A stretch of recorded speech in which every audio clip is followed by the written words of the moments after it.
Hi. So, it's Halloween, I think, I guess, judging by the kind of content that gets spread in the world today. And I thought I'd just take a moment and get something off my chest. Something that has been, worrying me, or not worrying, but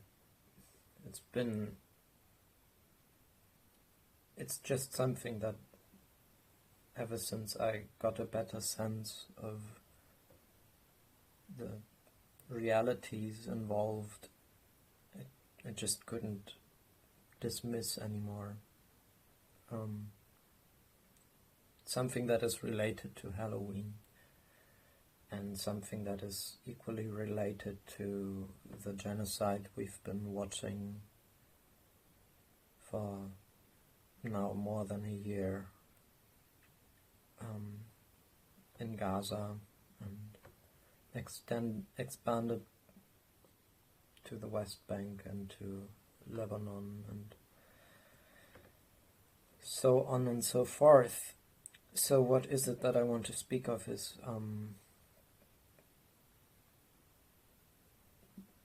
the realities of the what they call a witch hunt.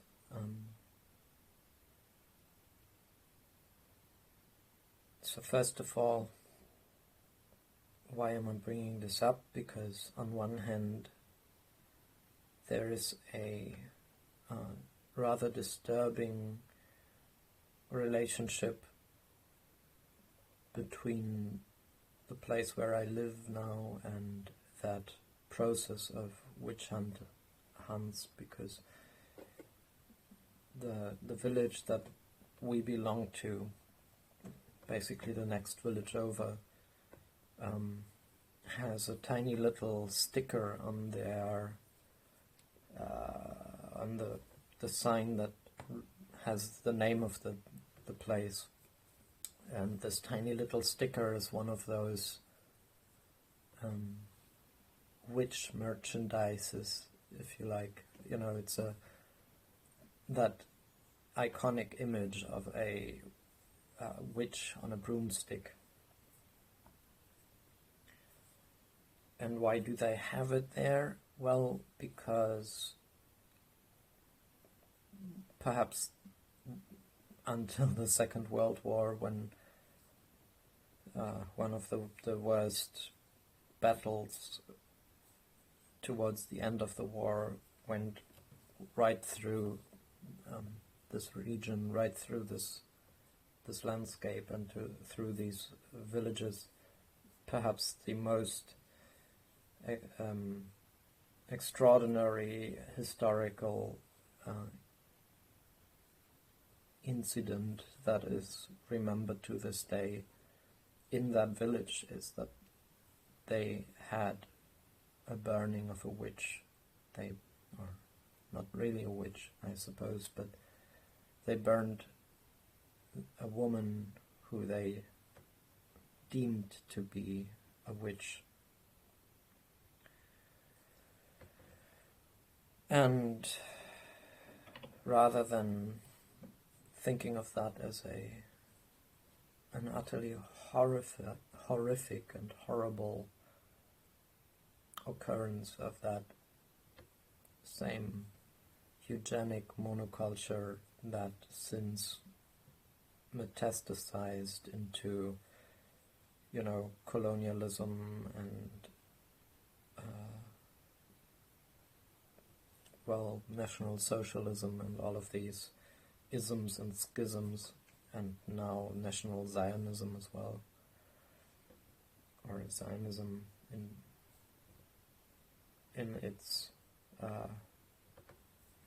realized, embodied colonial entity. All of that is kind of ignored. That background of eugenics, which makes it easier to continue with the same thought patterns. And look, when I grew up, I was just as enchanted by stories like Harry Potter or the fairy tales where witches come and go, and all of these mythologies that have turned an incredibly violent historic reality into nothing but a fabulous, fantastical fantasy.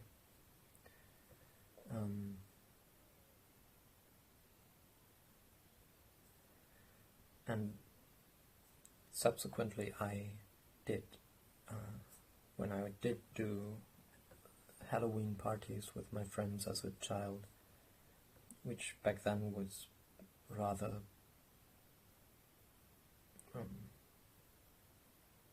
new to us, I did dress up as a witch or a wizard, as they call them.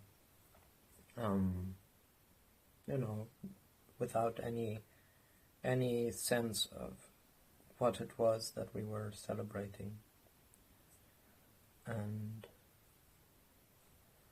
in the years since, I have learned a whole lot about the realities of that period in the early modern period, when Europeans and their colonial stepchilds in the so-called New World, led by religious fervor and this dogmatic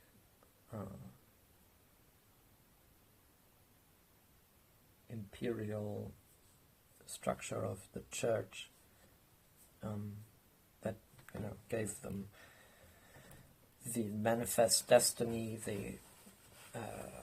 all these allowances for the colonizers to go out and have dominion over lands that were populated by the so-called heathens. That was a very dark time, and a whole lot of people have lost their lives to those,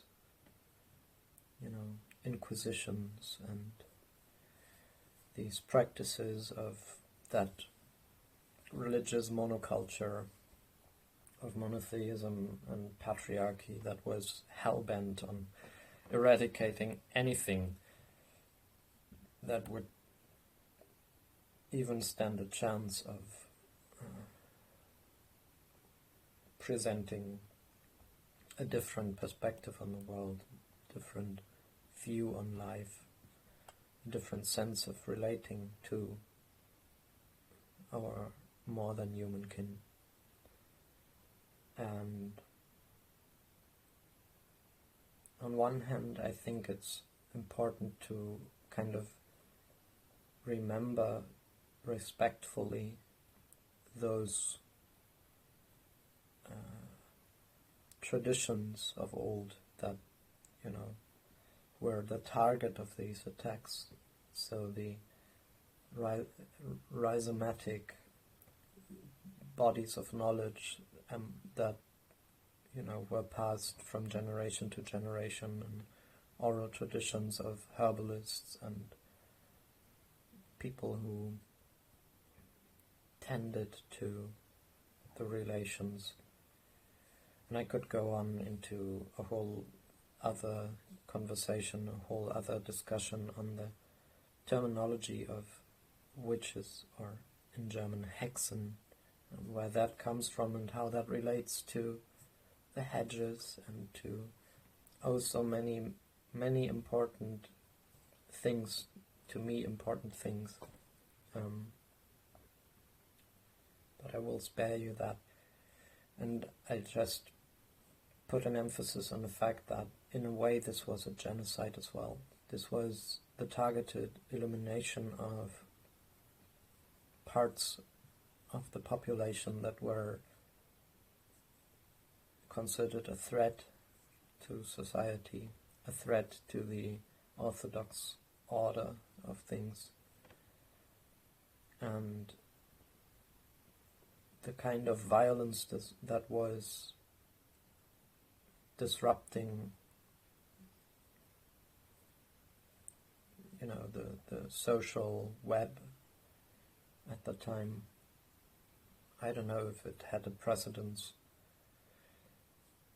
but it is something that is utterly brutal and terrible, and kind of a precursor to, or I suppose in some ways it's actually, it might have happened simultaneously with the other genocides that were enacted upon indigenous people in Turtle Island and in Abya, so what they call Northern and Southern America, and the people of Tasmania and Australia and all these places, people in Africa, the Sami in Europe, and all these communities and cultures that were deemed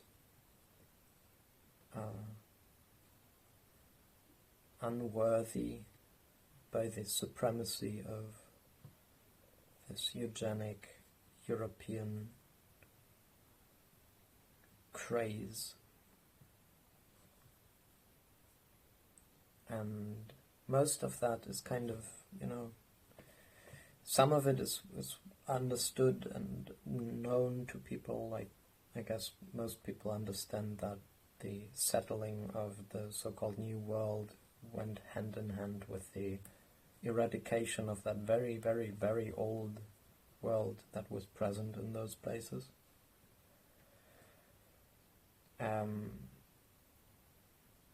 Other aspects of this are somewhat lesser known, I think, like the genocide of the Aboriginal people of Tasmania. We don't even know what they would call the place,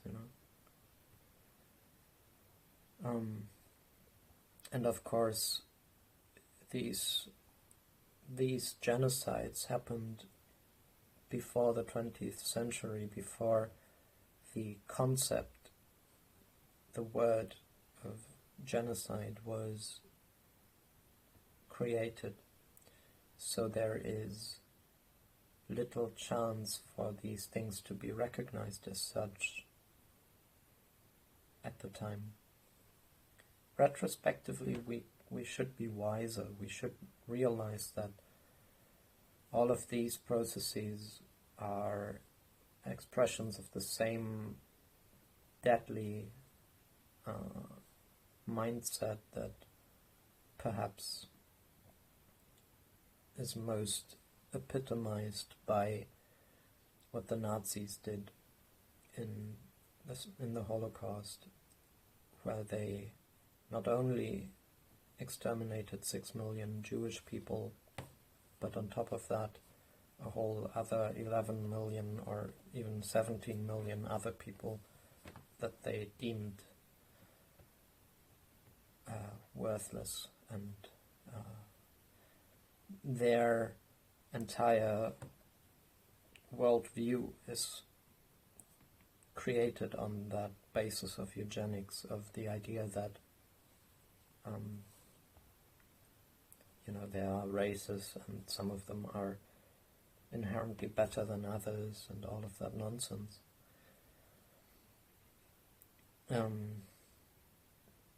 But for whatever reason, this experience that the world suffered in the Holocaust has eclipsed all the other similar atrocities that happened before and since.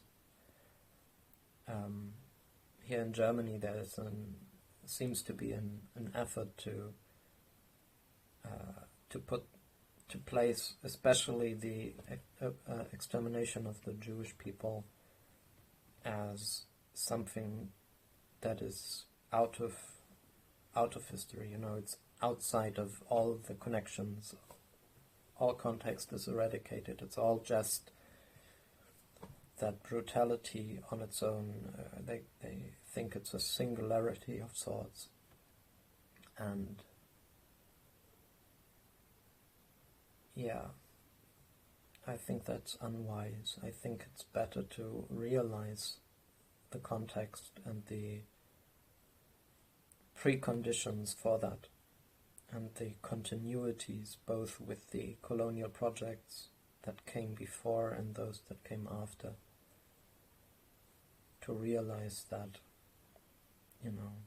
Germany has had another genocide, at least one, if not more, already perpetrated on the Herero and Nama people in what is today Namibia. And again, I would argue that what we now call the witch hunts, is yet another,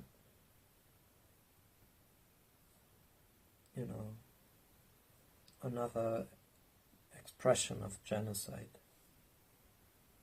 Even if the quantities were different, it shouldn't really be about quantities to begin with. It's more a qualitative question. What is the motive for the violence? What is the aim of the violence? Who is the target? And why? And I'm just bringing all of this up because it really hurts me to see the way that, just as Christmas is all the Christmas decoration everywhere, now at Halloween there's witches everywhere. There's all these crooked noses with warts on them. There's broomsticks everywhere, and there's hats, and there's this whole imagery that kind of turns something that is an absolute nightmare in its historic realities. It takes that and turns it into the stuff of fairy tales and something that is obviously profitable in capitalism.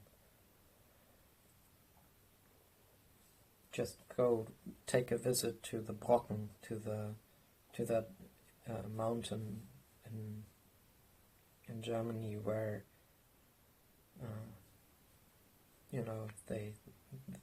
tradition has it that the witches would gather at Walpurgis night, and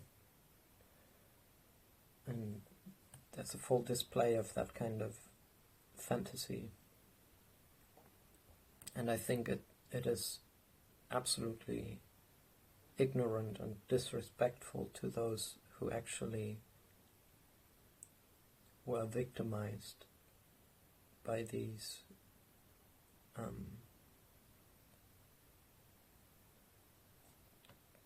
systems of violence.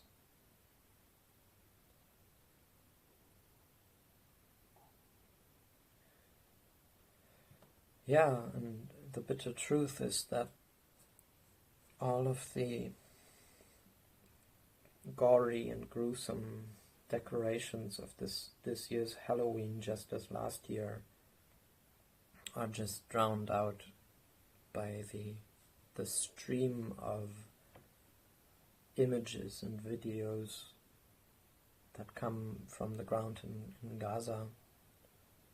People burned alive, shred to pieces.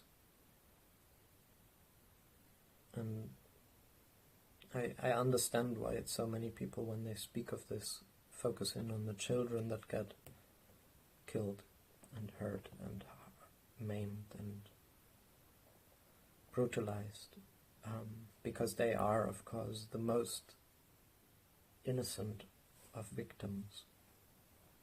But at the same time, this kind of helps to almost normalize the violence and murder that is brought upon their fathers and mothers and aunts and uncles and grandparents and neighbors, and the entire society is being exterminated. It's not just the children. And if you ask me, nobody has any right to take anyone's life, much less someone who claims the moral high ground and says, I have the right to kill because these people are terrorists. That is an absolutely invalid, it's an atrocious mentality, and it's a crime. It's a crime in itself, just as our German Staatsräson is a crime against humanity.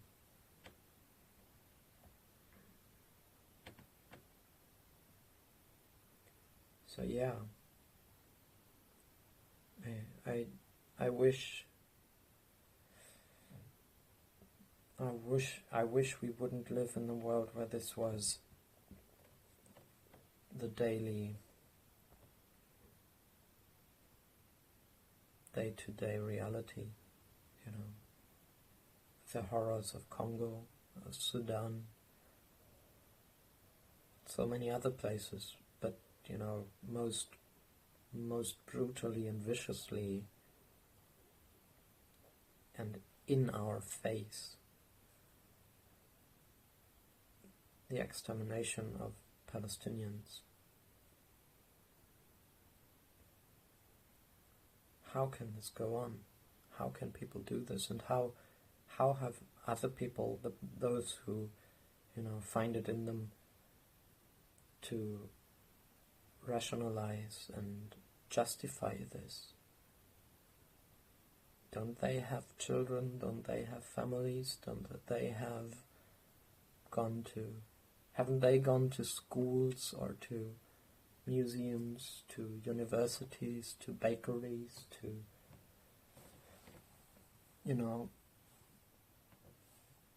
places where they should realize that if they weren't where they are, but were if they were born in Palestine, then someone else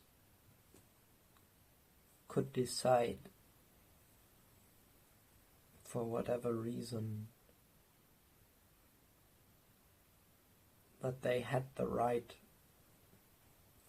to self-defend by, dropping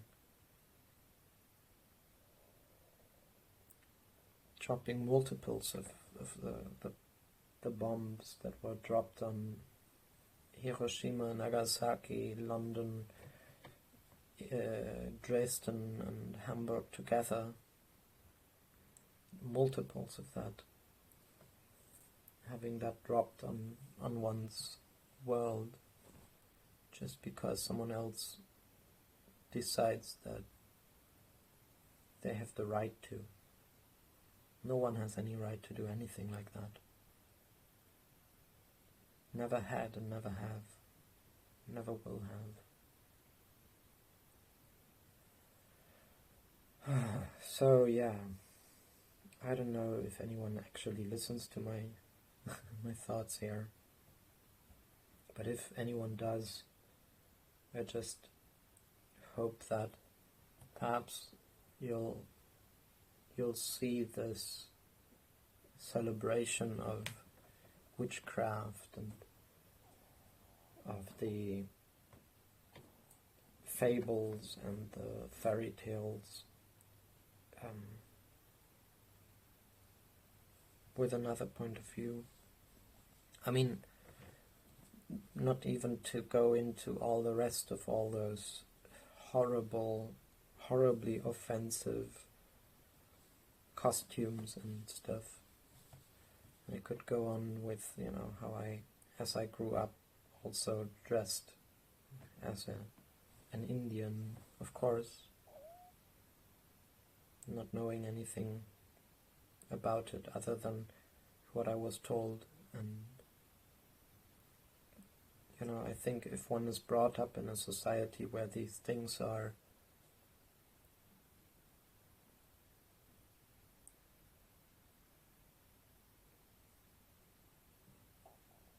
taught to the young ones who grow up in such a way that turns everything into a story of right and wrong and good and evil, and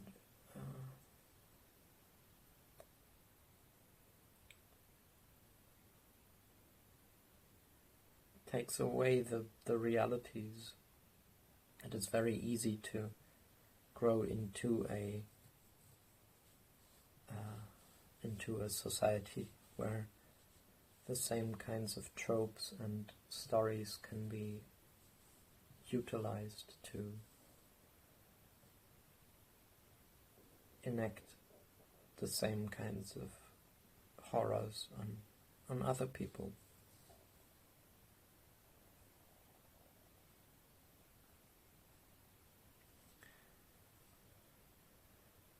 Yeah, I have so many more thoughts on all of that, but I don't even know if any of this made any sense.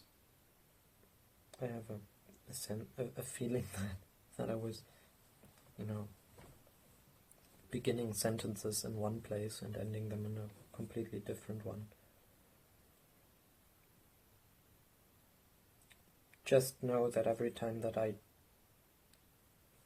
go through that village next to ours and I see that sticker, it feels like a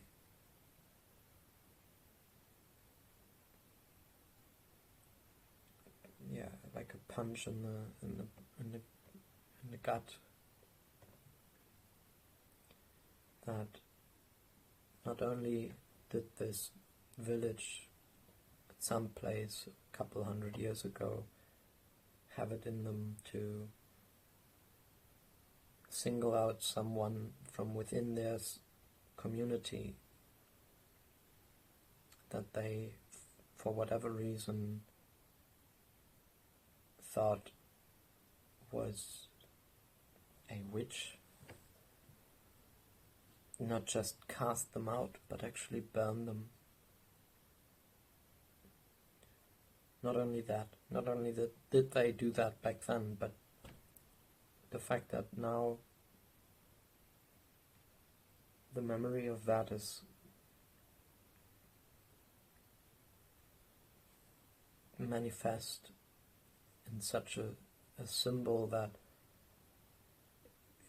honestly every time I see it I am reminded of the practice that the pilots in the wars, in the world wars and whatever, they would mark their kills on their planes, so they would have so and so many markings of their enemies killed, like a trophy. And it feels like that. It feels like we got one.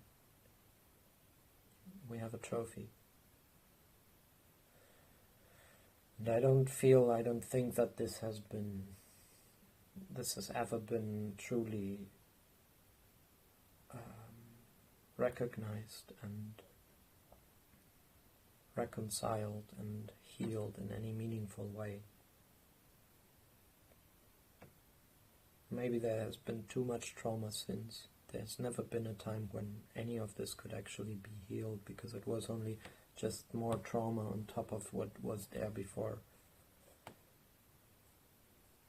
Yeah, but I truly hope that we do find a way to change the trajectory of all this and change where all of this is going.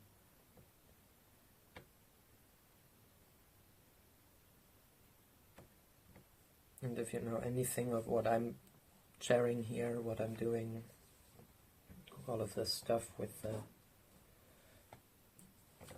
the spheres and geometries of space-time,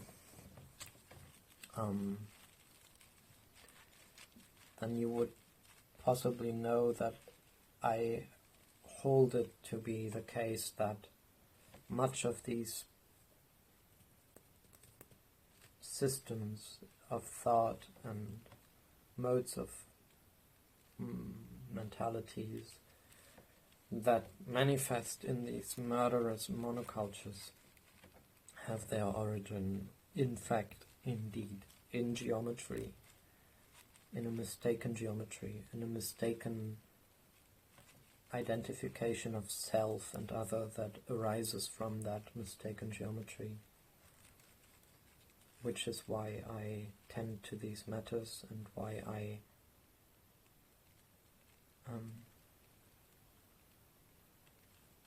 I try to share a different sense of these matters with everyone who wants to listen. Because I do think that this is an integral element of that process of recovery, that process of overcoming these ancient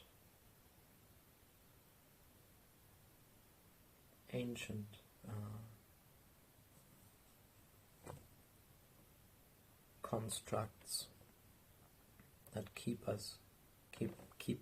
I won't say us, because I don't feel as caged in by that anymore, and I don't think that everyone always ever everywhere was indeed caged in by these concepts. I think that's another fallacy of the colonized mind, to universalize their experience and say, yeah, this is human nature, and every nature, every nation, every people, every culture, everywhere, always did something like this or something. That's so disrespectful and ignorant of the diversity within our kin. So yeah, on that note, may we see a better day sometime soon. May we see a cessation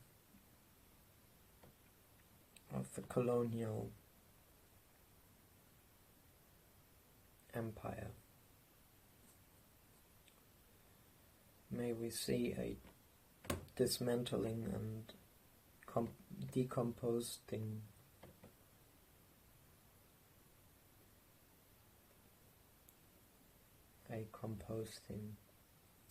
of all of this nonsense.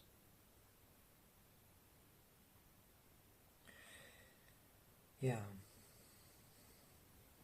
So what do I do now? I've talked for so long. I'll just pick up something here. Since you've been around for so long, maybe you won't mind. Let me just play something little.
So yeah, salam,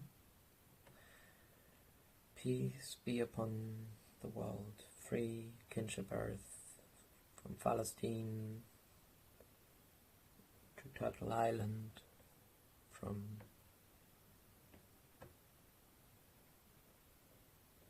one pole to the other, between the rivers and the seas.